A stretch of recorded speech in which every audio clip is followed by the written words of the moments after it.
are you? I am great. Amazing, actually. Fulfilled. I asked and you delivered. Yay. I asked you for all of your boundary questions and you delivered. I got so many emails and Instagram messages with your questions about boundaries and sharing where you struggle when setting boundaries. So I am so excited. If you sent one in, or you emailed me, or you commented on one of my Instagram posts, thank you, thank you, thank you. I love hearing from my podcast listeners and letting me know it's not just me sitting here alone in my house talking to my computer. Yay, warriors! I also loved hearing from all you all and all the many, many questions. It was so fascinating to me and validating that they all sort of go back to these three main things, the three main themes that keep coming up in sort of hijacking our boundary setting intentions. And that's what I'm bringing you today. I am so excited. It's going to be awesome. So I'm grateful to you for sending things in. And I am so excited to be able to provide this episode full of support for you. Let's go, warriors.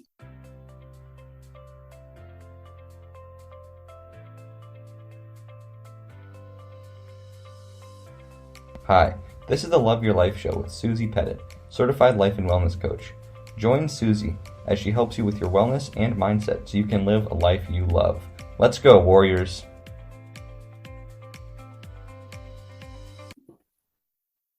Warriors, and welcome back to another episode with me, Susie Pettit, your life coach. I am committed to helping as many people as possible live lives they love, which is the name of the show.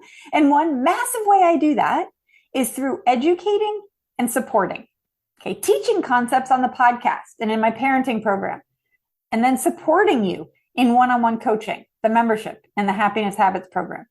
That is my business model, and that's what I'm here for. I'm in it. Okay, I am just so glad to be on this journey with you, for sure. It is one thing to listen into the teachings, and another altogether when we put it into action. So we need both, warriors, the education and the support. Like we can read how to ride a bike.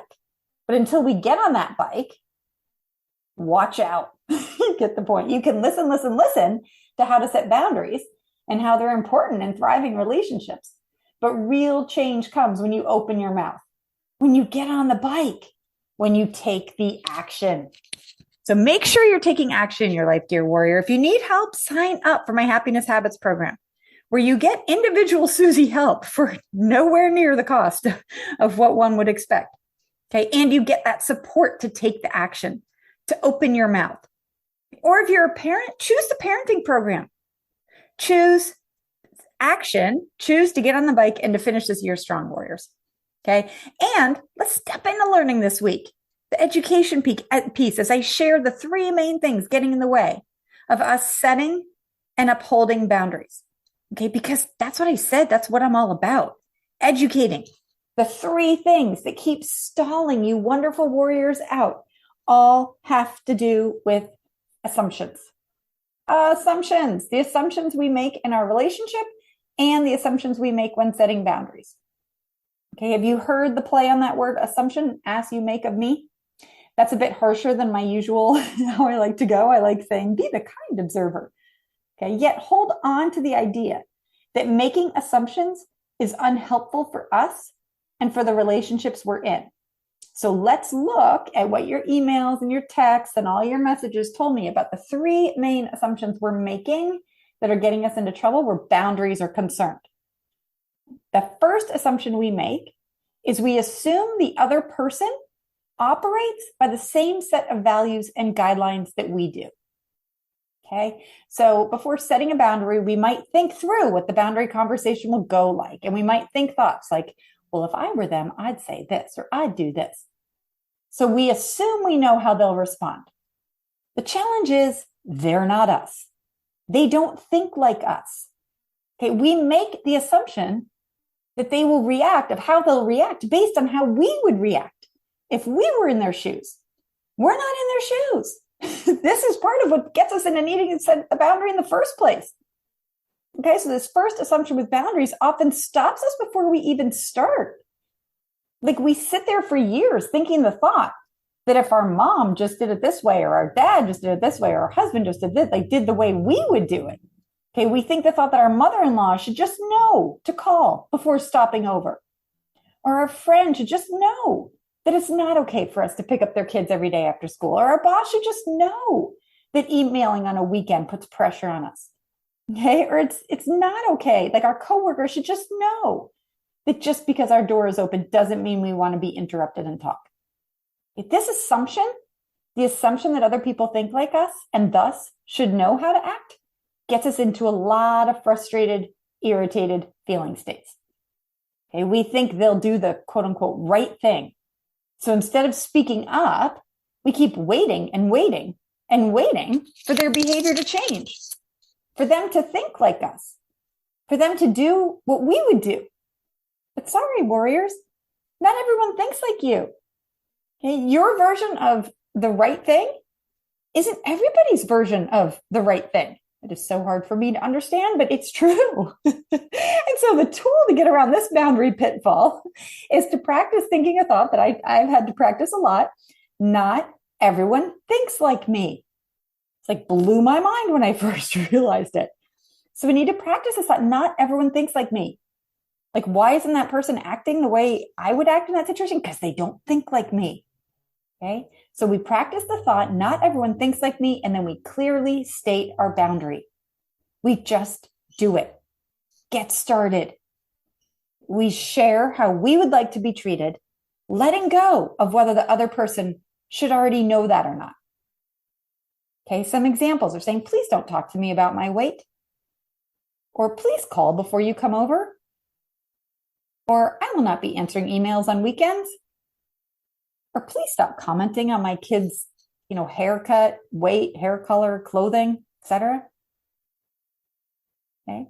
I will wait at the restaurant for you for 10 minutes. If you come over without calling, I will not be available for a visit. Please call before you come over. Notice these are all guidelines for how people can show up in relationship with you. They don't need to do these things. Okay. They can be late for dinner. They can send emails on the weekend. They can come by unannounced. They can be them. In fact, I encourage you to let them be them. Your power and your control lies in you being you. You get to decide how you're going to act. Okay, what are you going to do when they send the email, when they stop by, when they're late for dinner?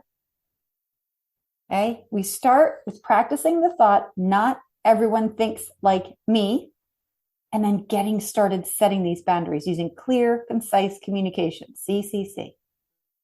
The second boundary pitfall is when we assume the other person will understand and ultimately agree with why we're setting the boundary.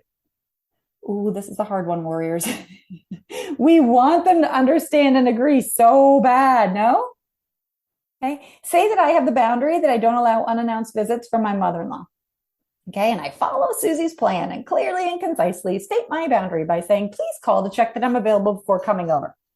Or maybe I say, I will not answer the door if you come over unannounced.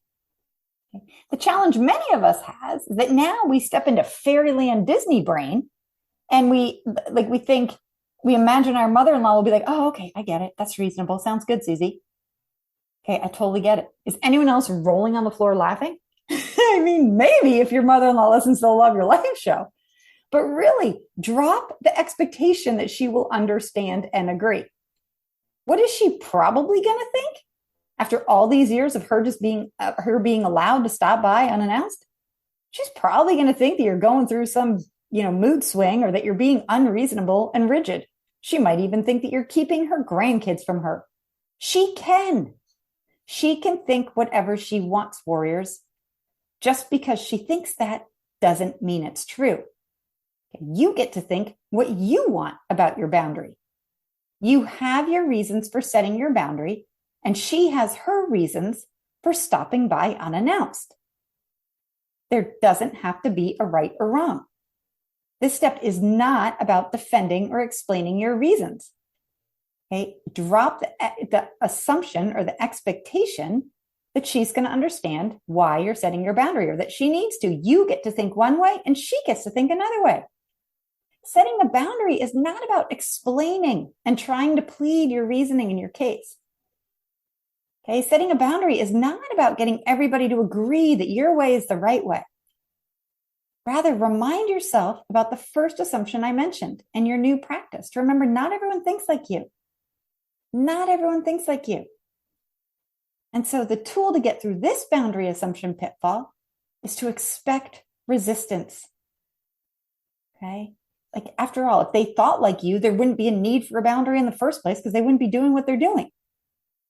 So let's get some real examples. You guys like examples to see where our expectation that the other person will agree with us gets us into trouble. Okay, take this parenting example. I have the boundary or guideline in my house that my kids plug in their cell phones at night, away from our bedrooms before bed. I tell them the guideline, and then I let go of their reaction to it. I do not have the expectation that they will agree with me, that they're going to be like, that's a great idea, Mom. In fact, my expectation is that they won't. Okay, I expect them to say things like, I'm ruining their social life. No one else's mom does this. Or I am the worst mom ever. I let them have their thoughts. Sure, I can empathize by saying things like, I get it, or I can see how you think that. Okay, and yet them thinking differently than me does not change the guideline. Okay, say you do have a mother-in-law or a mother who stops by unannounced. She may think you're ridiculous for not letting her stop in whenever she wants. She's helpful. She's the kid's grandma. Well, you can have your thoughts and she can have hers. Say, I get how you think that. And I need a text or I need a call before you stop by. You set your boundary in a calm, cool language. Yes, I love you. I know that you're helpful. I know that you think that way. And I do not, the next time you stop by unannounced, I will not be answering the door. Then you let go of what she thinks about it. Okay.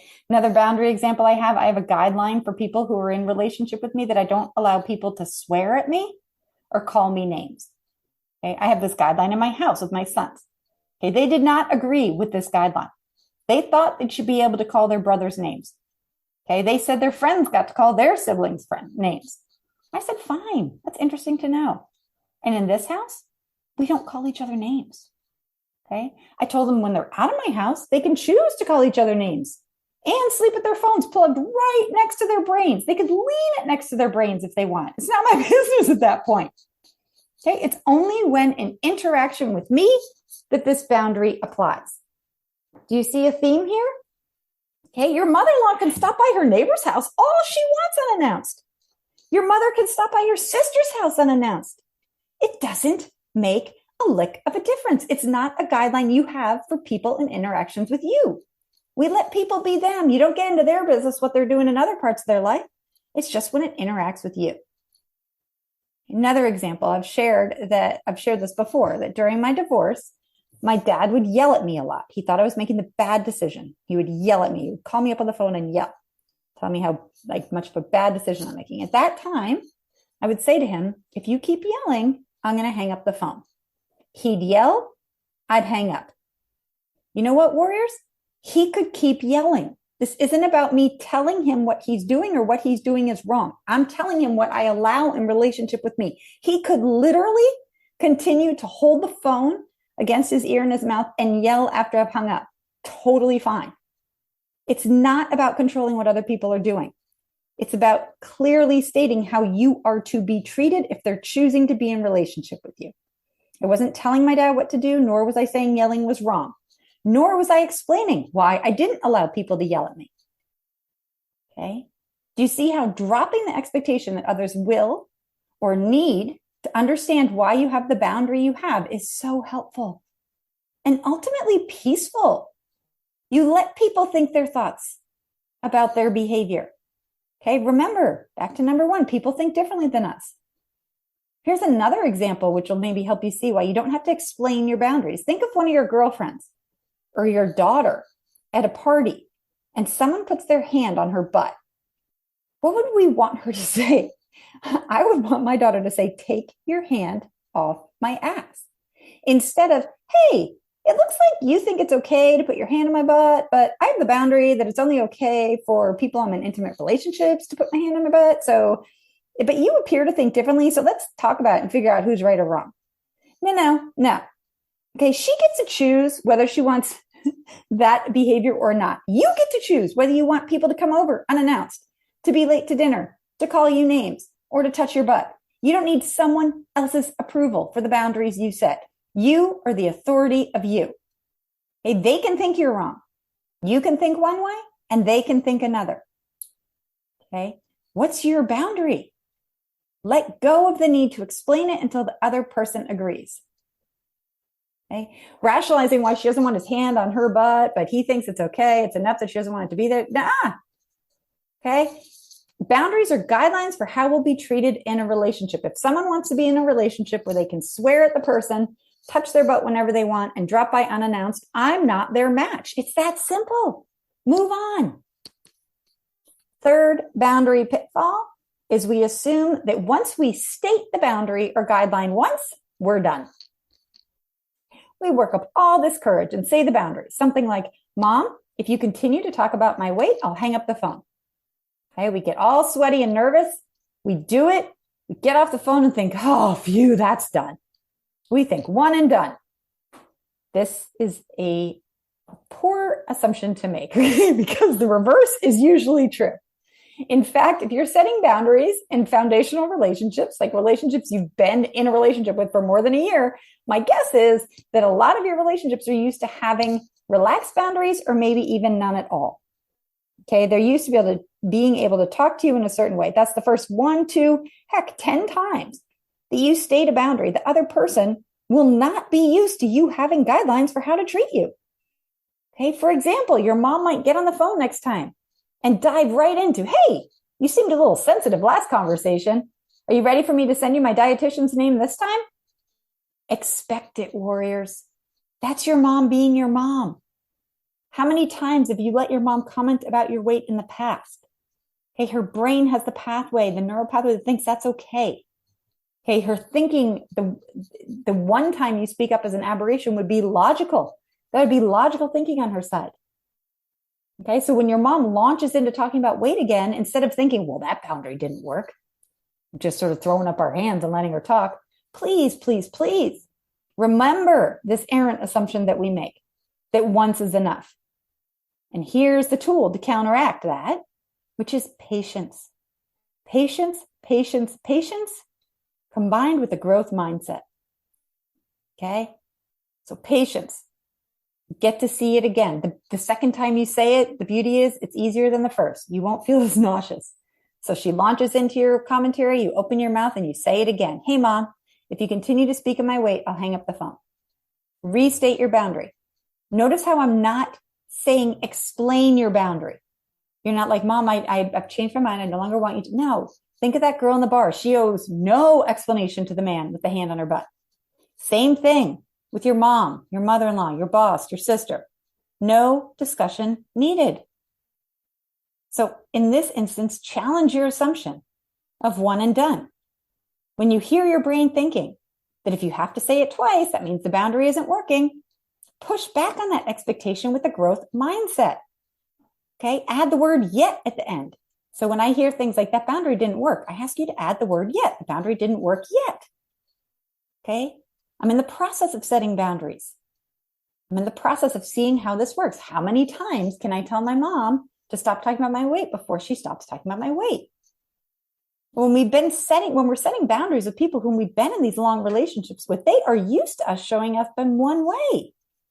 Okay. In fact, when we set boundaries, it can feel incredibly destabilizing to them. We are changing the dance moves. They're legit confused. They're like, wait a minute, this is so weird. My daughter has let me comment on her weight for 30 years. What's up now? Okay. Or, oh my gosh, this is so weird. I used to be able to pop by my daughter-in-law's house on the way from the market. Why is the door locked? It's literally in their head. It feels like their brain is misfiring. It's okay. No one has done anything wrong. You or them. Okay, you just restate it. You say, hey, I love seeing you, but please text or call before you come over to make sure it works for me. Okay, you can rest assured that even the person with the best intentions will forget at least once.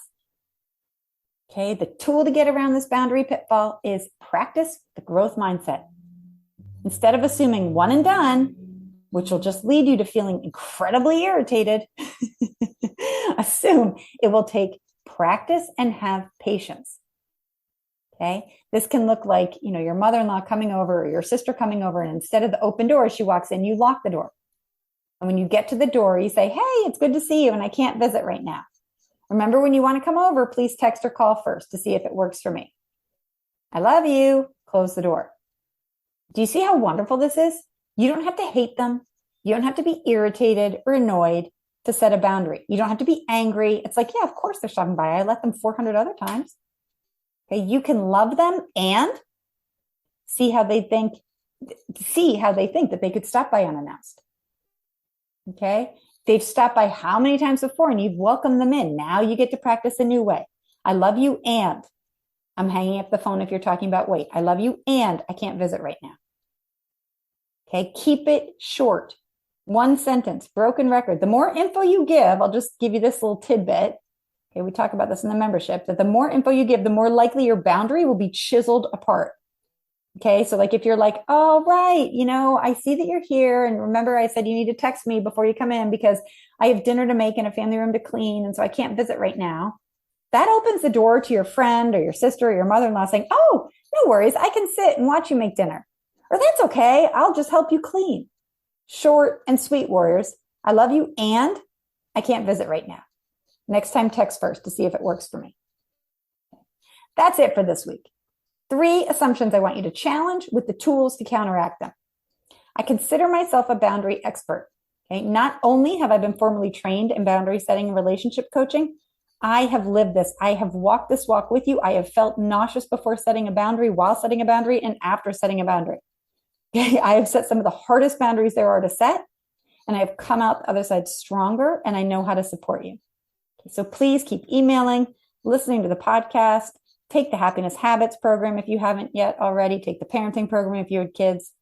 Okay, healthy boundaries are a part of all healthy relationships. If you're not setting them, you're not in the healthiest relationship for you. I will stand by that. Okay, they're wonderfully freeing once we refine our skill at setting them. Okay, yet they're not things we were modeled when we were growing up.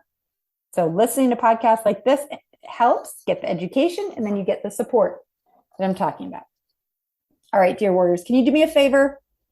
Can you share this episode with one other person who you support and want to have healthy relationships too? Okay, it's not that we're making the assumption that they don't have healthy relationships. It's just the more that we ponder and think about this, the more we're going to get out there and have them done. Sharing is caring. And the more of us out there in the world that are speaking up for ourselves in kind, compassionate ways, the better it is for all of us. Let's go, warriors. You matter to me. Thank you for listening to the Love Your Life show. If you want to hear more from Susie and support the show, be sure to subscribe to this podcast on iTunes. Also, leave a review and share this podcast with friends and family. Go get 'em, warriors.